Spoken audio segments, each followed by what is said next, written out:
Welcome to the congregation of Yahweh. We're here on Yahweh's Sabbath day. We're on the last day of the Feast of Tabernacles.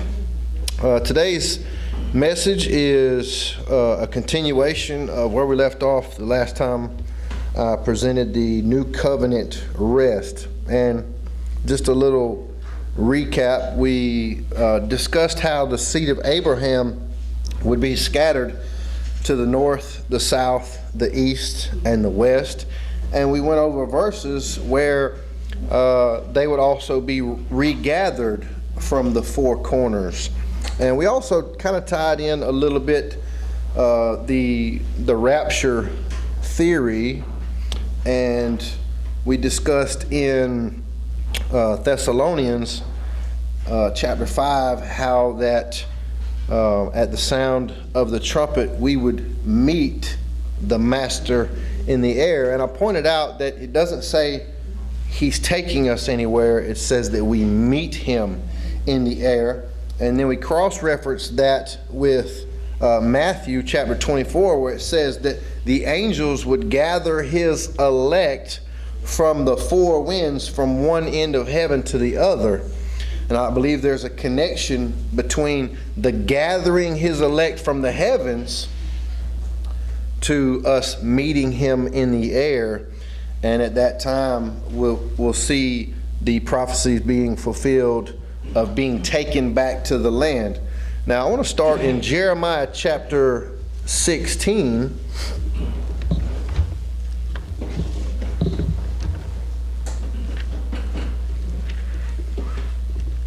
And this verse that we're about to read is where some foresee a greater Exodus.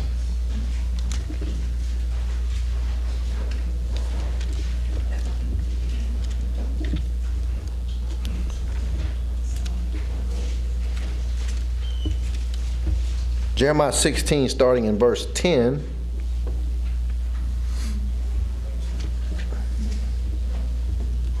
And it shall come to pass, when thou shalt show this people all these words, and they shall say unto thee, Wherefore hath Yahweh pronounced all this great evil against us? Or what is our iniquity, or what is our sin that we have committed against Yahweh our Elohim? Then shalt thou say unto them, Because your fathers have forsaken me, saith Yahweh, and have walked after other mighty ones, and have served them, and have worshipped them, and have forsaken me, and have not kept my law. And you have done worse than your fathers, for behold, you walk every one after the imagination of his evil heart, that they may not hearken unto me. Therefore will I cast you out of this land into a land that you know not, neither you nor your fathers, and there shall you serve other mighty ones day and night. There I will not show you favor. Therefore, behold, the days come, saith Yahweh, that it shall no more be said, Yahweh liveth that brought up the children of Israel out of the land of Egypt, but Yahweh liveth that brought up the children of Israel from the land of the north, and from all the lands whither he had driven them, and I will bring them again into their land that I gave unto their fathers. So here we see another regathering, and we touched on some of those verses last time. And he continues on, Behold, I will send for many fishers. Could that be a connection with I will make you fishers of men, saith Yahweh, and they shall fish them. And after will I send for many hunters, and they shall hunt them from every mountain and from every hill and out of the holes of the rocks. I believe that this is two different events here. There is a fishers of men, but then there's hunters. And we read a verse last week in Revelations where people would be hiding in the rocks and in the holes from his wrath. I would prefer to be fished rather than to be hunted. In Exodus chapter 3,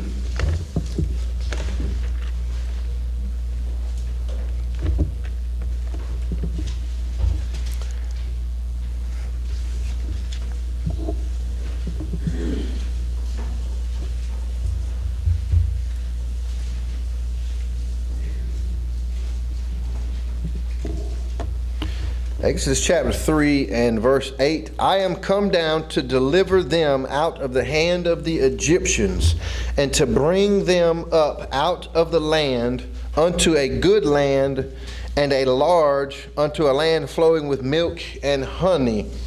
The story of the Israelites was to be delivered from bondage and put into the land flowing with milk and honey. And all these things had deeper significance and a purpose. But the story starts with, going back to the feast keeping.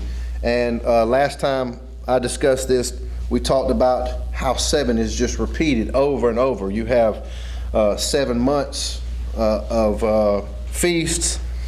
You have events that line up from the separation of the lamb to the atonement. You have exactly 7 months. And anyway, we talked about that repetition. But and recently somebody asked, well, why do we keep atonement if the Passover lamb already died? Well, the death of the Passover lamb had nothing to do with the sins of humanity. We think about that, when John the Baptist saw Yeshua at the baptism, he said, behold, the lamb that takes away the sins of the world. So automatically we think, well, the Passover lamb had something to do with our sins. The Passover lamb did not die for the sins of humanity at the Passover feast. The sin that was committed was by Pharaoh. The Passover lamb died because of Pharaoh's sin of not letting the people go. And the blood on the doorpost was a sign for death to pass over them. The removal of sin goes to atonement. So the story being told through the feast here is a divine deliverance of Yahweh's people will take place, and we need to be under the blood of the Passover lamb. But when they departed from Egypt, they went to the Red Sea. In Corinthians 10, I believe, Paul said that them going through the sea, they were being baptized unto Moses. Going through the Red Sea was a symbol of baptism. From the sea, they went to the mountain to learn Yahweh's ways. And in like manner, on an individual, personal level, when we're delivered from bondage, we go to baptism. We go to the mountain and learn of Yahweh's ways. Now at Sinai, the law was given on Pentecost, and then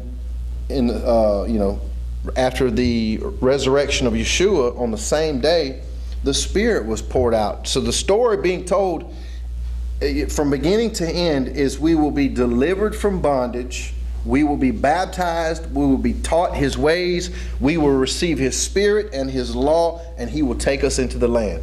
And we're still waiting for that to happen, a greater fulfillment of that. He said that the land would be given to the descendants of Abraham, Isaac, and Jacob forever. And that's the rest. We touched on that a little bit in Hebrews chapter 3 and 4. It says that some of those didn't enter into His rest. And we're still waiting. There is still a rest that we need to enter into. And that rest is the promise of the land and the kingdom. That's the rest that we're looking for. Let's touch on some of those verses. Let's go to Deuteronomy chapter 4.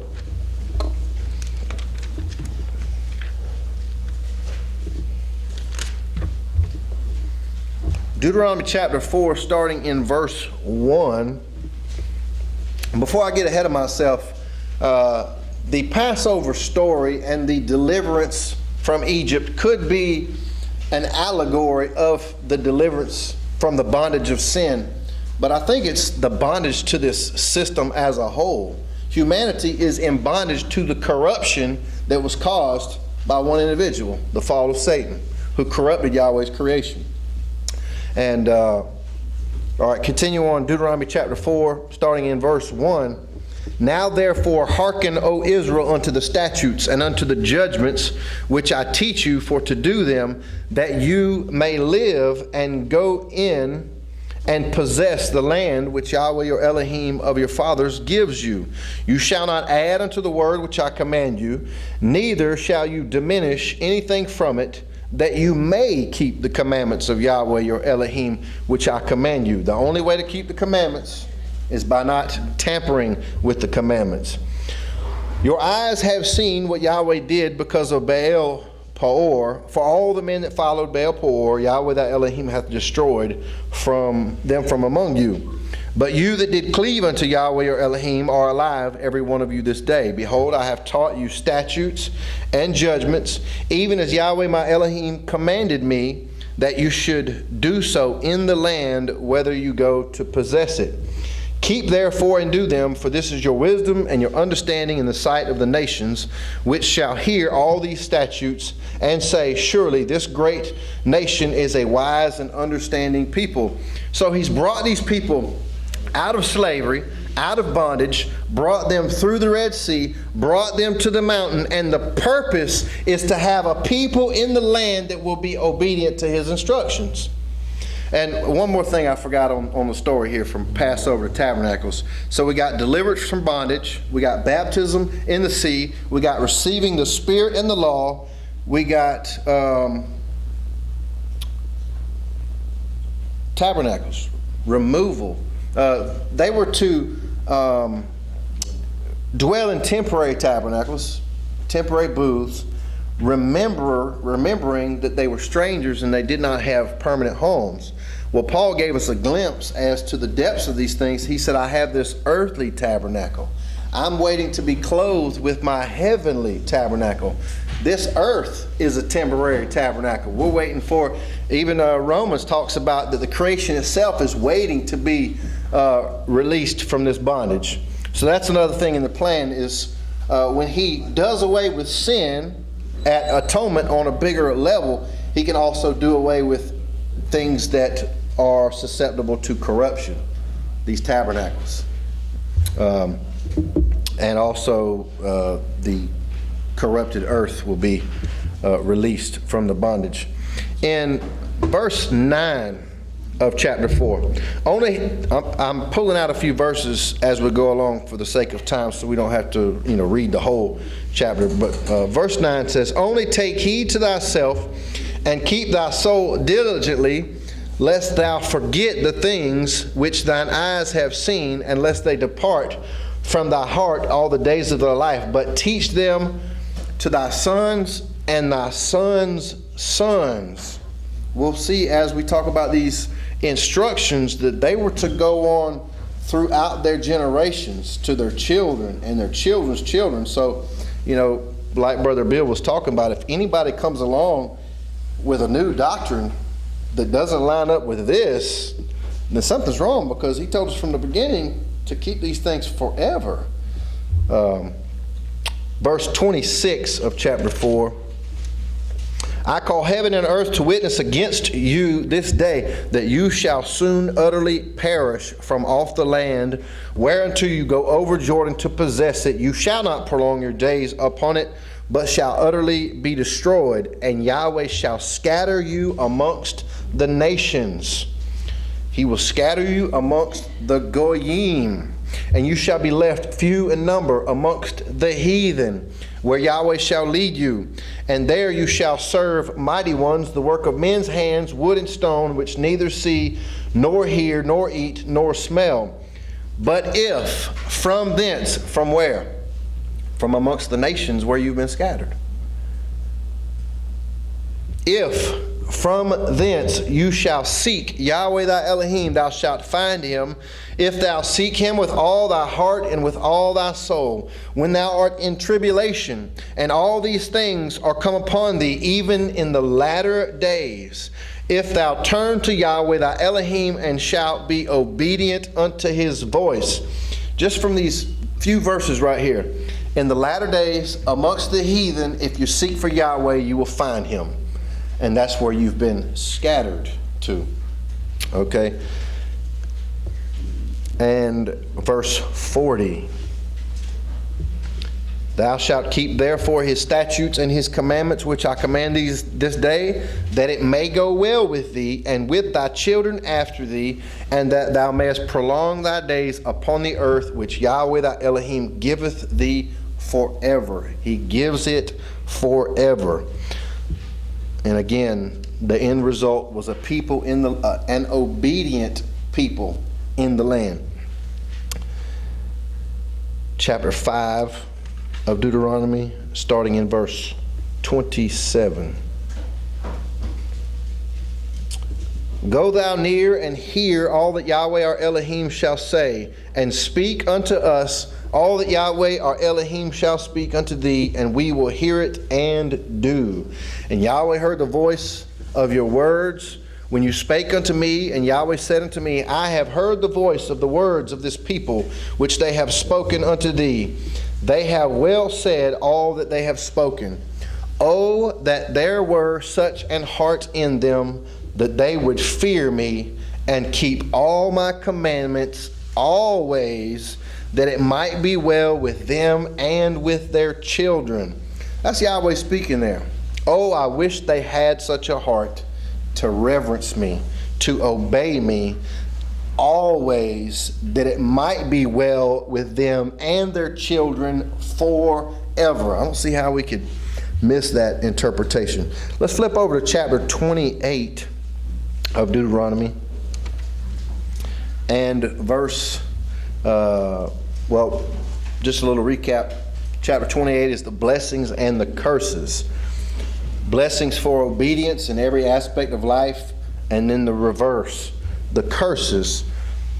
But what kind of ties in with this message is verse 64 of chapter 28.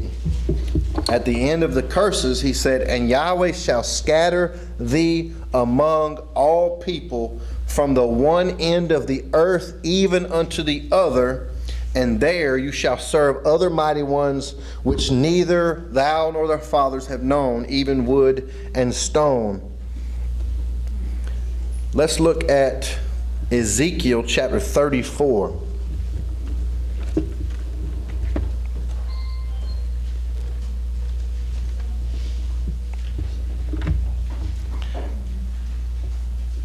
Ezekiel chapter 34, starting in verse 1. And the word of Yahweh came unto me, saying, Son of man, prophesy against the shepherds of Israel. Prophesy and say unto them, Thus saith my sovereign Yahweh unto the shepherds, Woe be to the shepherds of Israel that do feed themselves. Should not the shepherds feed the flocks?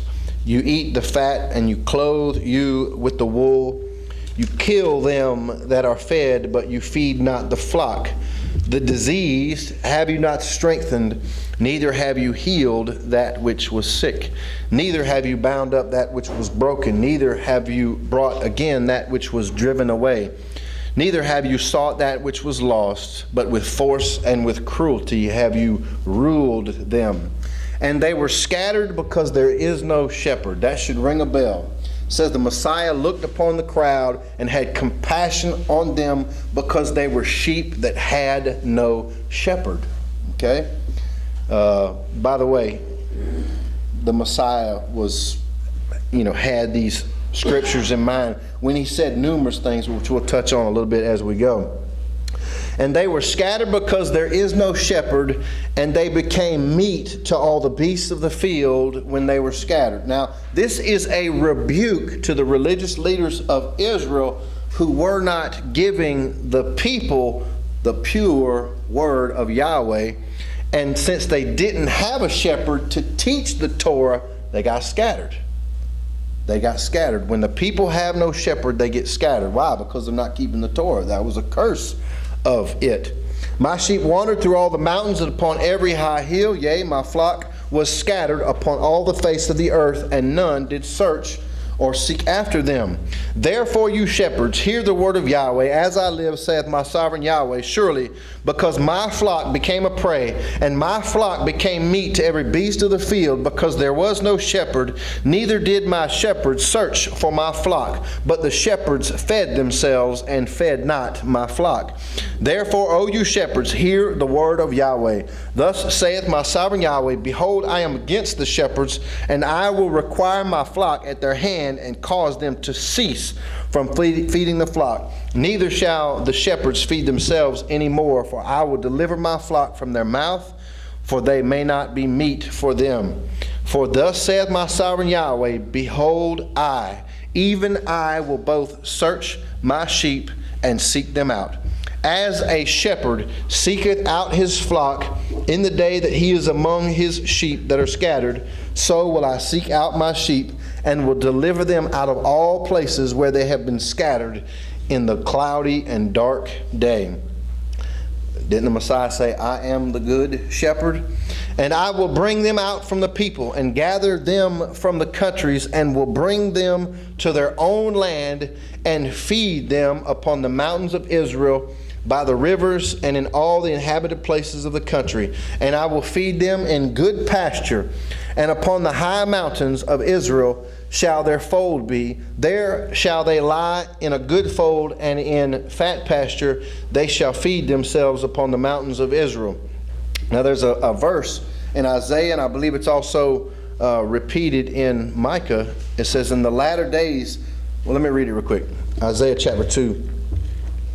I think this could tie in really well here, because the sheep have been scattered because they need real food, which is Yahweh's unadulterated word. And the shepherd is going to return and give them that good food. And it actually goes on to say that the shepherds muddied the food. They trampled the food in the water. And I think that means tampering with Yahweh's word. And in Isaiah chapter 2, verse 2, it says, it shall come to pass in the last days that the mountain of Yahweh's house shall be established in the top of the mountains, and shall be exalted above the hills, and all nations shall flow unto it. And many people shall go and say, come you, let us go up to the mountain of Yahweh, to the house of the Elohim of Jacob, and he will teach us of his ways, and we will walk in his paths. For out of Zion shall go forth the law and the word of Yahweh from the Jerusalem. That's what the sheep need. The good pasture. And it says here that he will feed them upon the mountains of Israel in verse 14. And I will feed my flock and will cause them to lie down, saith sovereign Yahweh. I will seek that which was lost and bring again that which was driven away. And I will bind up that which was broken and will strengthen that which was sick. But I will destroy the fat and the strong. I will feed them with judgment. Let me skip down to verse 18 is where it talks about they had messed up the pasture. Seemeth it a small thing unto you to have eaten up the good pasture, but you must tread down with your feet the residue of your pastures, and to have drunk of the deep waters, but you must foul the residues with your feet. And as for my flock, they eat that which you have trodden down. They only get what you've tampered with, and because of this they've been scattered. In verse 23, and I will set up one shepherd over them, and he shall feed them, even my servant David. He shall feed them, and he shall be their shepherd. And verse 29, and I will raise up for them a plant of renown, and they shall no more consume with hunger in the land, neither bear their shame of the heathen anymore. The reason I wrote that verse down is it caught my attention. I will raise up for them a plant of renown. I looked at about 7 or 8 different translations of this, and one verse said a plantation of renown, or that is chapter 34 of Ezekiel, and that is verse 29. But it says he would raise up a plant of renown, and some verses, translations said a memorial plant. And I'm just going to just share a thought on that. Could this be the tree for the healing of the nations? I don't know. Just thought I'd put that out there, something to meditate on. Ezekiel chapter 36 and verse 24. For I will take you from amongst the heathen and gather you out of all countries, and will bring you into your own land. And verse 36, the heathen that are left round about shall know that I, Yahweh, actually I wrote that down because I was meditating on that verse. Excuse me. Next chapter, chapter 37 and verse 21. And this illustration of the 2 sticks goes along quite well with the illustration Bill read in Romans chapter 11. the two sticks, the Hebrew word for stick here is actually tree. So you have two trees coming together. Quite possible that's where Paul got his illustration from. And in Jeremiah 11:16 it says that Israel and Judah are the olive tree. Starting in verse 21 of chapter 37, it says, "And say unto them, Thus saith my sovereign Yahweh, Behold, I will take the children of Israel from amongst the heathen where they have gone, and will gather them on every side and bring them into their own land. And I will make them one nation in the land upon the mountains of Israel, and one king shall be king to them all, and they shall no more be two nations, neither shall they be divided into two kingdoms any more at all." This theme is repetitious throughout Scripture. You've got two nations here, you've got two flocks, two sticks, the two sons. It's far more than we can get into today, but it's there. And the purpose was these scattered peoples to become one under one shepherd in the land with their rest, obedient to one way of life. That's the end result. In verse 23, "Neither shall they defile themselves any more with their idols, nor with their detestable things, nor with any of their transgressions, but I will save them out of all their dwelling places wherein they have sinned, and will cleanse them. So shall they be my people, and I will be their Elohim. And David my servant shall be king over them, and they all shall have one shepherd. They shall also walk in my judgments, and observe my statutes, and do them. And they shall dwell in the land that I have given unto Jacob my servant, wherein your fathers have dwelt. And they shall dwell therein, even they and their children's children forever. And my servant David shall be their prince forever. Moreover, I will make a covenant of peace with them. It shall be an everlasting covenant with them. And I will place them and multiply them, and will set my sanctuary in their midst of them forevermore. My tabernacle also shall be with them. Yea, I will be their Elohim, and they shall be my people. And the heathen shall know that I, Yahweh, do sanctify Israel, when my sanctuary shall be in the midst of them forevermore." Now, the last, we're talking about going into the land, that the prophecy is being fulfilled of Israel being regathered out of all nations.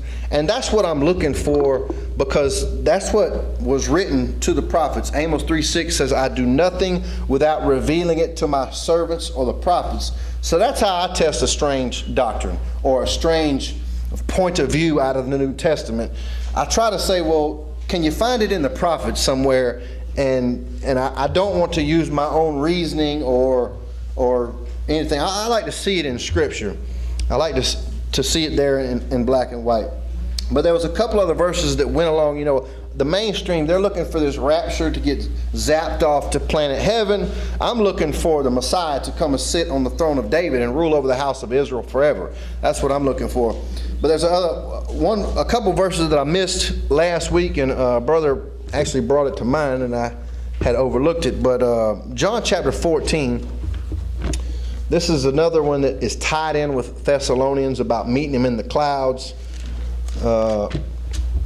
In chapter 14 of John, starting in verse 1, "Let not your heart be troubled. You believe in Yahweh, believe also in me. In my Father's house are many mansions. If it were not so, I would have told you. I go to prepare a place for you. And if I go and prepare a place for you, I will come again and receive you unto myself, that where I am, there you may be also." And so from this, people get, oh, well, he's coming and he's taking us to this place that he's prepared somewhere up there in the heavens. But it actually says, "I am returning to receive you." I am coming here to receive you. And I think what goes well with this, he said, "Pray like this, thy kingdom come. Thy will be done on earth as it is in heaven." So I'm not looking to be zapped up to, planet heaven, where he's prepared a place up there. I'm looking for the kingdom to come here and to be received into that kingdom here.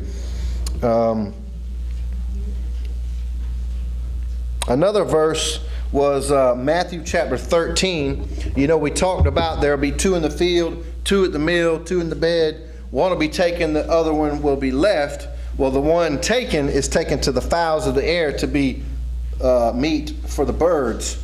And something that ties in real well with that is Matthew chapter 13.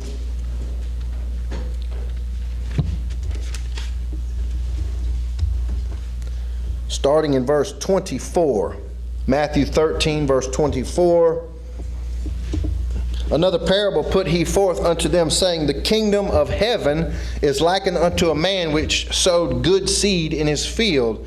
But while men slept, his enemy came and sowed tares amongst the wheat, and went his way. But when the blade was sprung up and brought forth fruit, then appeared the tares also. So the servants of the householder came and said unto him, Sir, didst not thou sow good seed in thy field? From whence then hath it tares? He said unto them, An enemy hath done this. The servants said unto him, Wilt thou then that we go and gather them up? But he said, Nay, lest while you gather up the tares, you root up also the wheat with them. Let both grow together until the harvest. And in the time of harvest, I will say to the reapers, Gather you together first the tares, and bind them in bundles to burn them, but gather the wheat into the barn. And that's explained in verse 36. Chapter 13, verse 36. Then Yeshua sent the multitude away and went into the house, and his disciples came unto him, saying, Declare unto us the parable of the tares of the field. He answered and said unto them, He that soweth the good seed is the Son of Man. The field is the world. The good seed are the children of the kingdom, but the tares are the children of the wicked one. The enemy that sowed them is the devil. The harvest is the end of the world, and the reapers are the angels. As therefore the tares are gathered and burned in the fire, so shall it be in the end of this world. The Son of Man shall send forth his angels, and they shall gather out of his kingdom all things that offend them which do iniquity. So here we see the angels returning, gathering out of his kingdom all that offend. And when giving the parable that we just read, it says, Get the tares out first. So that's one taken, the other one left. And here we also see that he's coming here to gather these things that offend out of his kingdom. That reminds us in Revelations at the seventh trumpet, it says the kingdoms of this world have become the kingdom of our Messiah. And also in Daniel chapter 2 verse 44, it says when he returns, he demolishes all kingdoms and sets up an everlasting kingdom here that has no end. So that's how all these things kind of tie together.